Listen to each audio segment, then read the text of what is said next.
te conhecer e prosseguir em te conhecer. É tudo que eu quero pra minha vida, Senhor. A paz do Senhor Jesus, estamos aqui em mais uma escola bíblica online. Seja bem-vindo para nós darmos continuidade ao estudo da segunda carta de Pedro, capítulo 2. Na aula passada nós estudamos a primeira parte e falamos sobre os falsos mestres, que é do que trata esse capítulo 2. Aqueles que estavam infiltrados, um grupo na igreja primitiva, e é sobre esse grupo que Pedro vai falar às igrejas e a sua preocupação sobre aqueles que estão dissimuladamente na igreja, difundindo heresias que fogem à verdade genuína da palavra. Por isso são falsos mestres.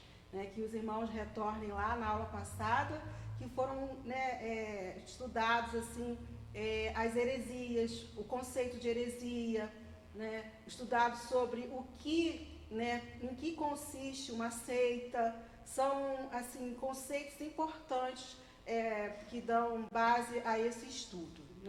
E hoje nós vamos continuar falando sobre esses falsos mestres. Na primeira parte nós vimos algumas características desses falsos mestres, e uma delas é a avareza, que é a torpe ganância, que é focar nos crentes da igreja primitiva, trazendo esses ensinos, mas tendo em mente um proveito financeiro, a questão do dinheiro, além de tantas outras coisas que Pedro estava preocupado. E uma das heresias infiltradas neste movimento gnóstico, que nós falamos na aula passada, que é o antinominismo, o que quer dizer o antinominismo? O anti, um radical, quer dizer contra, e nomos, lei. Então, eles eram totalmente contrários às leis. Eles difundiam que as leis do Velho Testamento já haviam sido cumpridas em Jesus Cristo. De certo que elas foram cumpridas em Jesus Cristo, mas as leis cerimoniais, as leis dos rituais, as ritualísticas, e as leis que diz respeito à expiação. Mas Jesus, ele não veio para abolir a lei, ele próprio diz, mas ele veio para fazê-la cumprir. E a lei maior, o mandamento da palavra de Deus é amar a Deus de toda a sua força, amar ao teu próximo como a si mesmo. E como amar a Deus e não obedecer a sua palavra, e não ter a sua palavra como regra de fé e vida, como distorcer a palavra genuína. E era pautado nisso, nesses ensinamentos, que esses falsos mestres estavam dentro da igreja primitiva. E inflamando a inverdade, blasfemando a verdade. E nós vamos ler a partir do versículo 4, que foi aonde nós terminamos na aula passada, no versículo 3, e que diz assim, no capítulo 2 da segunda carta de Pedro. No versículo 3, diz assim: por avareza farão de vós negócio com palavras fingidas, sobre os quais já de largo tempo não será tardia a sentença, e a sua perdição não dormita. Então aqui está falando sobre a sentença de julgamento que cairá sobre esses falsos mestres e aqueles que seguirem esses falsos mestres.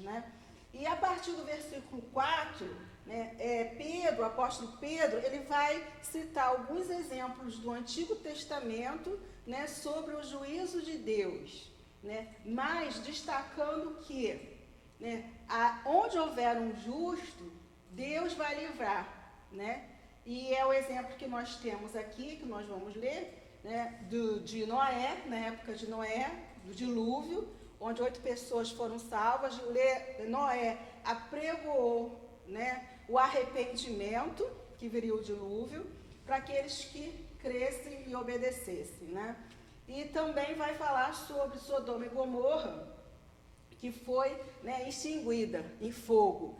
E ali, né, Abraão apontou Ló, né, como um justo. Se houver um justo lá que ele, né, sobrevive, e Ló foi essa pessoa que foi livrada pelo Senhor.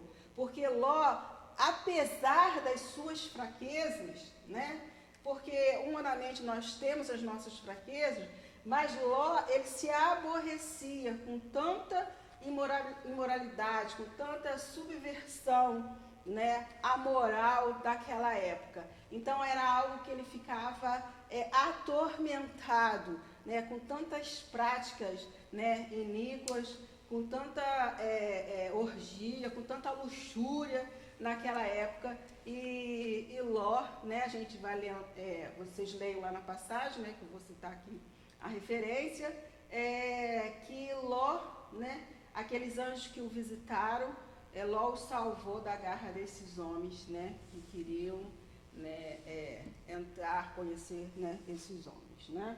Então vamos lá na leitura do versículo 4 em diante, né, e uma breve oração. Senhor, meu Deus e meu Pai, estamos aqui e pedimos, Espírito Santo de Deus, para que Tu venha concluir esse estudo do segundo capítulo da segunda carta de Pedro, Senhor. Um capítulo com tantos ensinamentos, mas se não for o Teu Espírito Santo, Senhor, a mover em nós, né, a aplicação dessas pérolas, Senhor, de nada adianta. Então, Espírito Santo de Deus, Tu tens liberdade aqui e Tu tens liberdade, Senhor, na vida de cada irmão que assiste, para processar, Senhor, aquilo que precisa ser transformado segundo a Tua palavra genuína, em nome de Jesus. Então vamos lá na leitura do versículo 4 de 2 Pedro, capítulo 2. Porque se Deus não perdoou os anjos que pecaram, mas havendo-os lançado no inferno, os entregou às cadeias da escuridão, ficando reservados para o juízo. E não perdoou o mundo antigo, mas guardou a Noé, pregoeiro da justiça, com mais 7 pessoas, ao trazer o dilúvio sobre o mundo dos ímpios. E condenou a subversão às cidades de Sodoma e Gomorra, reduzindo-as a cinza e pondo-as, para exemplo, aos que vivessem impiamente. E livrou o justo Ló, enfadado da vida dissoluta dos homens abomináveis. Porque este justo, habitando entre eles, afligia todos os dias a sua alma justa, pelo que via e ouvia sobre as suas obras injustas, né? Então, nós temos aqui a referência, né? Lá em Gênesis, né? Que a gente lê sobre o dilúvio, que está lá para os irmãos depois lerem, né? Gênesis, de 6, né? Do capítulo 6 até o capítulo 8. E nós temos lá falando sobre essa passagem de Sodoma e Gomorra, do Gênesis 13, aí a gente vai até o Gênesis 19, que vai falar sobre, né, Sodoma e Gomorra, sobre Ló. E lá em Judas, a gente vai ver também que esse livro de Judas, ele fala muito sobre esses falsos mestres. É uma leitura complementar que vai, né, edificar e somar bastante a leitura dessa segunda carta de Pedro, tá bom? E nós vemos, né, como eu havia falado, que havia uma fraqueza espiritual em Ló, né, uma imoralidade, até às vezes, por vezes, embriaguez, mas ele odiava os pecados da sua cultura, né, e nós vimos que ele lá protegeu os anjos, né, e também quando foi falado para que ele saísse, né, da cidade e não olhasse para trás, para as riquezas que ficaram lá, né, ele obedeceu. Então, Pedro registra isso aqui como exemplo de que se nós tivermos, né, com o nosso coração voltado para o Senhor, embora sejamos fracos, mas com desejo, né, de obedecer a palavra, de sermos restaurados, né, naquilo que é nossa fraqueza, Deus, ele tem um olhar, né, para os justos e tem o juízo para os injustos, porque essa é a natureza do Senhor. Ele não muda a sua natureza, ele não muda os seus atributos. Deus é amor, mas ele também é juízo, né? Então, que a gente veja também no exemplo de Ló, né, trazendo para os nossos dias atuais, que a gente não venha a compactuar com tantas coisas erradas que nós temos visto hoje, inclusive a partir dos noticiários, né? Tanta imoralidade, tantas coisas sendo noticiadas, né, em termos de corrupção, de comportamentos, né, de filhos para pais, pais para filhos, tantas crianças, né, sendo violentadas, sendo assediadas. Então, que a atualidade, né, o agir das pessoas que se tornam tão natural, já está se tornando tão natural que isso nem mais incomoda, que isso não venha nos colocar num lugar de conforto, mas muito pelo contrário, né? Que a gente venha sempre a se chocar com o pecado, a clamar, né, para que Deus venha sarar essa terra e, em especial, começando pela terra do coração das pessoas, né? Então, dando continuidade aqui na leitura, nós vamos continuar aqui no versículo 9. Assim sabe o Senhor livrar da tentação os piedosos e reservar os injustos para o dia de juízo, para serem castigados, mas principalmente aqueles que, segundo a carne, andam em concupiscências de imundície e desprezam as dominações. Atrevidos, obstinados, não receiam blasfemar das autoridades. Então, aqui vai seguindo, né, os versículos, traçando o perfil, as características, continua traçando, né, as características desses falsos mestres, que eram homens atrevidos, obstinados, que eles não receavam falar mal das autoridades, né? Não somente as autoridades, né, governamentais, físicas, mas as autoridades espirituais. Aqui ele fala, né, sobre que eles desprezam, né? Eles desprezam as autoridades, né, dos anjos, eles blasfemam sobre os anjos, até mesmo sobre os demônios, porque eles não creem, né, na existência e na autoridade desses seres espirituais. Nós sabemos que pela palavra os anjos foram criados, né, um pouco maior do que os homens, né?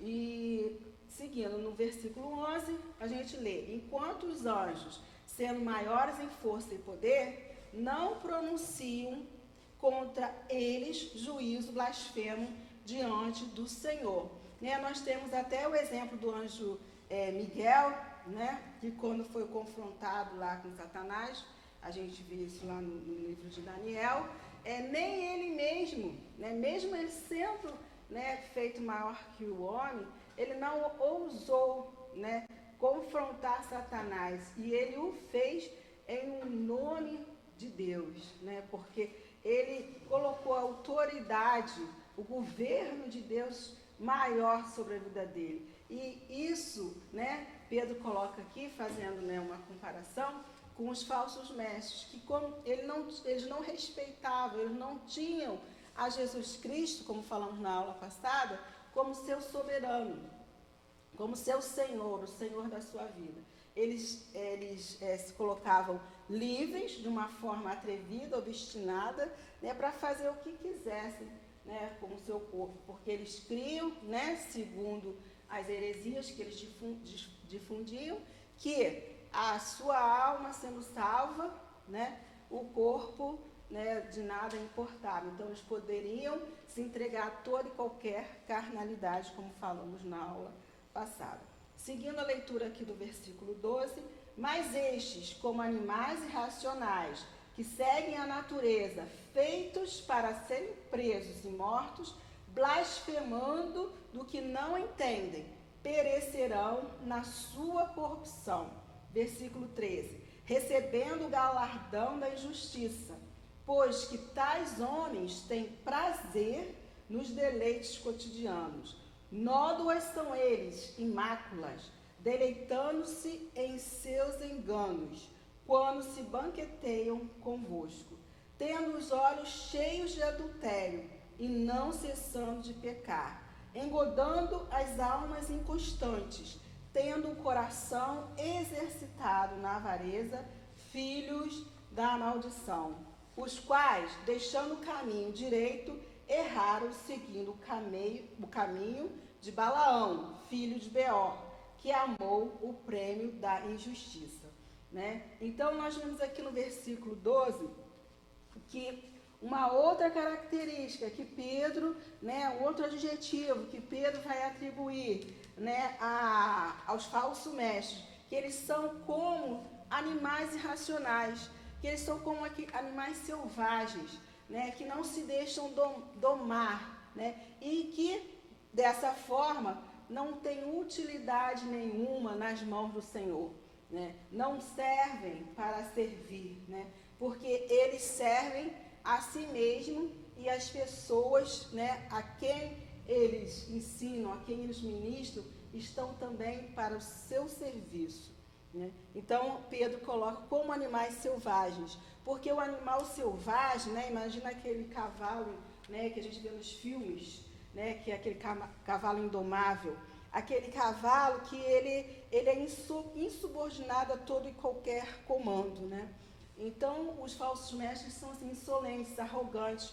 A arrogância, né? Eu até coloquei aqui como o significado. O que é a arrogância? É a pessoa ser determinado à sua maneira, à sua vontade, né? Ele age com o orgulho, porque ele subestima, né, a todos que estão à sua volta. A autoridade está nele, né? Então, ele não reconhece o valor dos outros, e aqui no caso dos falsos mestres, eles não reconhecem o valor, né, e o governo de Deus, né, através da pessoa de Jesus Cristo, na vida deles. Então, eles que ditam as normas, eles que ditam ali, né, o agir das pessoas dentro da igreja, e é essa a grande preocupação, né, do apóstolo Pedro. E nos versículos seguintes que nós lemos, né, nós vimos aí também que os olhos, no versículo 14, né, os olhos deles são cheios de adultérios. Então, eles são muito voltados, né, para as questões sexuais, para as questões, né, da sensualidade, como a gente falou, né, na aula passada. E um pouquinho antes, né, no 13, Pedro fala, né, que tais homens têm prazer nos deleites cotidianos, e eles são como nódoas e máculas, né? E a gente lê lá em Judas 10, né, que eles se opõem totalmente ao caráter de Cristo, né? Em Efésios 5, do 25 ao 27, a gente tem o apóstolo Paulo ministrando aos maridos, né? Nós já até falamos aqui no estudo da primeira carta de Pedro, né, no capítulo 3. E quando o apóstolo Paulo fala, né, vós maridos, amai vossas mulheres como também Cristo amou a igreja, e assim mesmo se entregou por ela, para santificar, purificando-a com a lavagem da água, pela palavra, para apresentar a si mesmo igreja gloriosa, sem mácula, nem ruga, nem coisa semelhante, mas santa e irrepreensível. Então, o apóstolo Pedro usa aqui esses adjetivos, né? Nódoas, máculas, e a gente se reporta, né, ao que Paulo ministra aos maridos, que é Cristo, que ame a sua esposa como Cristo amou a igreja, que Cristo amou a igreja de tal forma que se entregou por ela. E Cristo vem buscar a sua noiva, né? E ele deseja que essa noiva se apresente a ele, né, sem mácula e nem ruga, de uma forma santa e irrepreensível, justamente ao contrário do que esses falsos mestres, esses falsos pastores, esses falsos profetas estavam guiando o seu rebanho, levando a sua igreja, né, a ser não aquela noiva que Cristo veio buscar, não aquela noiva que Cristo exemplificou o amor, né, como referencial, um amor de entrega, para que a sua igreja se apresentasse sem mancha, né, e sem ruga. Mas justamente essa igreja que estava sendo infiltrada por esses falsos mestres, né, estavam tendo seguidores que estavam se comportando de uma forma contrária ao que Paulo ministra, que é a noiva de Cristo, né, a forma como Cristo vem buscar a sua noiva, que é essa noiva sem ruga e sem mácula, né? E no versículo, né, 14, né, nós também vemos que esses falsos mestres, eles exercitam o seu coração na avareza. Né? Nós até comentamos no versículo 3 do início do capítulo, que era uma característica, né, deles, a avareza, a cobiça, né, o estar voltado, né, para as coisas financeiras, né, a corrupção para proveito próprio, né? É com muito temor, irmãos, que a gente toca, né, nos exemplos atuais, né? Porque a palavra de Deus diz que aquele que está em pé, cuide para que não caia. Mas nós temos que tomar também os maus exemplos para que nós não os sigamos, né, e vigiemos. Então a gente tem visto, né, muitos líderes religiosos, né, disseminando, né, doutrinas, né, de prosperidade, que nós vemos que justamente coloca os líderes em relação às suas ovelhas numa posição muito diferente do que acontecia aqui na igreja primitiva, né? E os seus líderes atuais, né, enriquecidos, milionários, e as suas ovelhas, né, cada vez mais pobres, mas seguindo uma orientação, uma doutrina de prosperidade que, infelizmente, né, a gente vê que a prosperidade ela é unilateral. Então, que a gente possa cada vez mais estar vigilante através da palavra genuína, né, do aprendizado da palavra genuína, do colocar diante do Senhor para que Ele testifique o Espírito que está ali, né, naquela ministração. E porque aqui ele fala que a palavra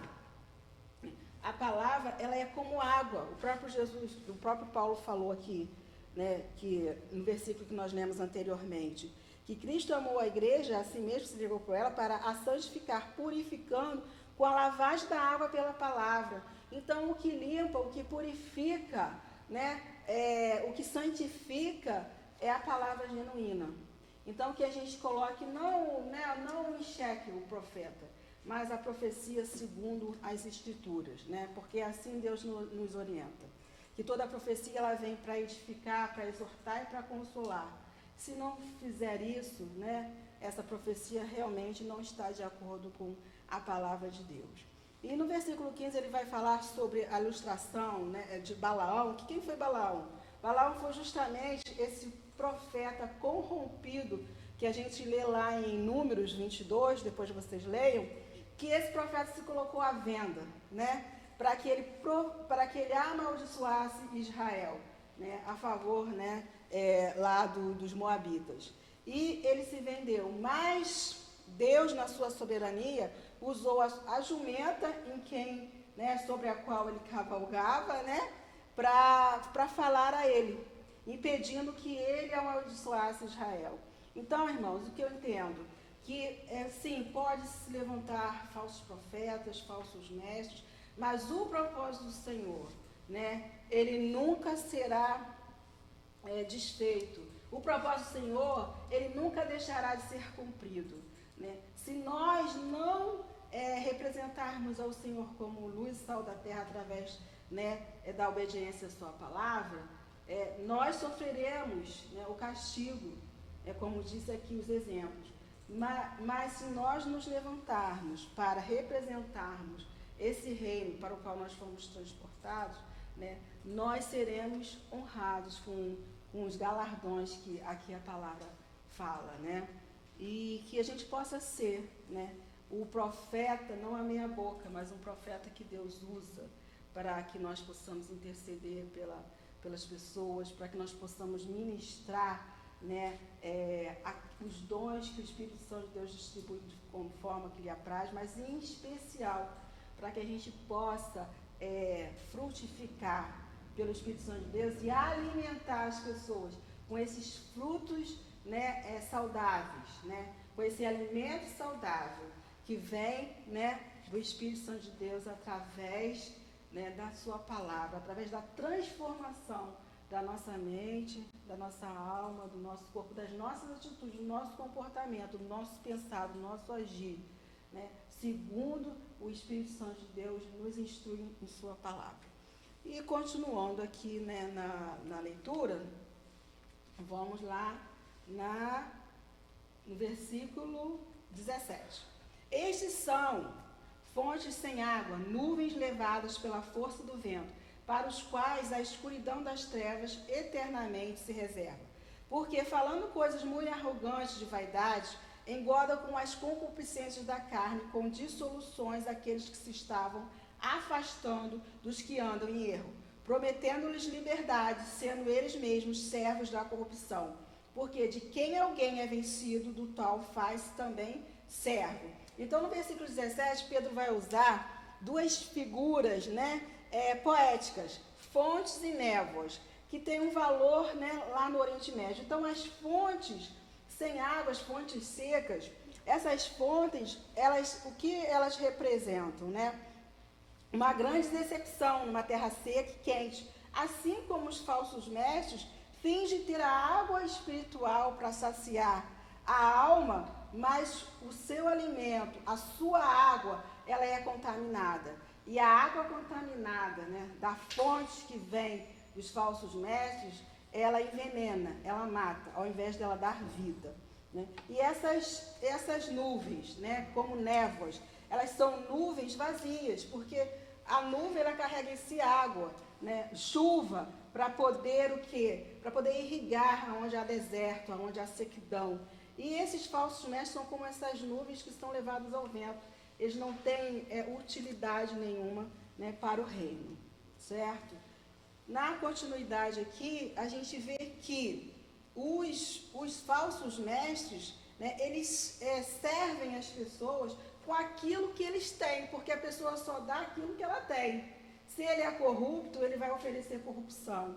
E o caminho da corrupção leva os seus seguidores à morte. E ele completa o versículo 19 dizendo, porque de quem alguém é vencido, do tal faz também servo. Então, uma vez, né, tendo confessado a Jesus como Salvador, mas não tendo o seu senhorio, e você obedecendo a outro que não é Jesus Cristo, você perde a sua liberdade em Cristo para voltar novamente à escravidão, né? A escravidão, não do senhorio de Cristo Jesus, mas a escravidão do homem. Então, se deixando levar, ser guiado pelo homem, né? Pelas suas vãs doutrinas, né? E não a sã doutrina da palavra.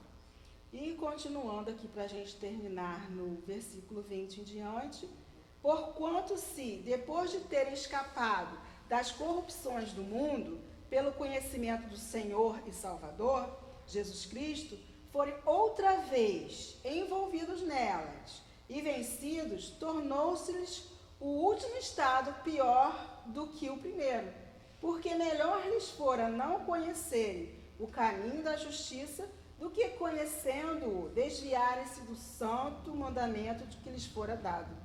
Deste modo, sobreveio-lhes o que por um verdadeiro provérbio se diz: o cão voltou ao seu próprio vômito, a porca lavada ao espojadouro de lama.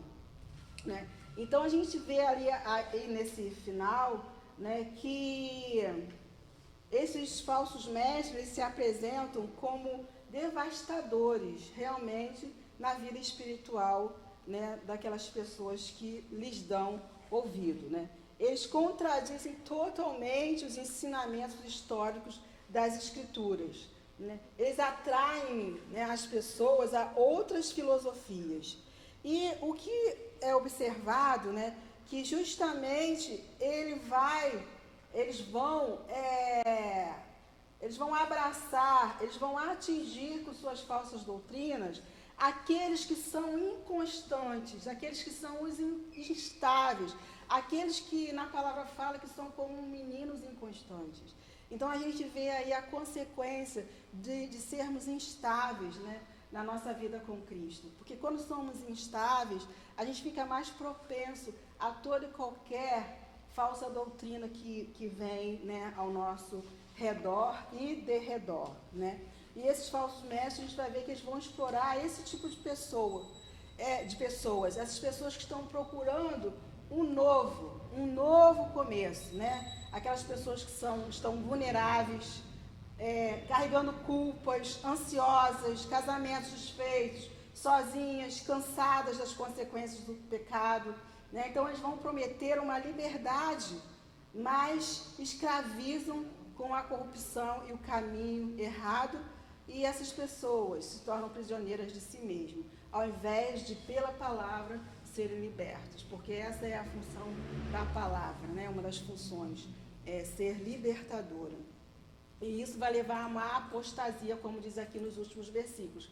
Apostatar da fé em Cristo, renegar a fé em Cristo. E aqui vai falar que melhor seria, né, esse provérbio está lá em 26, provérbio 26, 11, que essa analogia, né, da figura de um apóstata, melhor seria, né, que não tivesse aceito a Jesus e se desviado, né?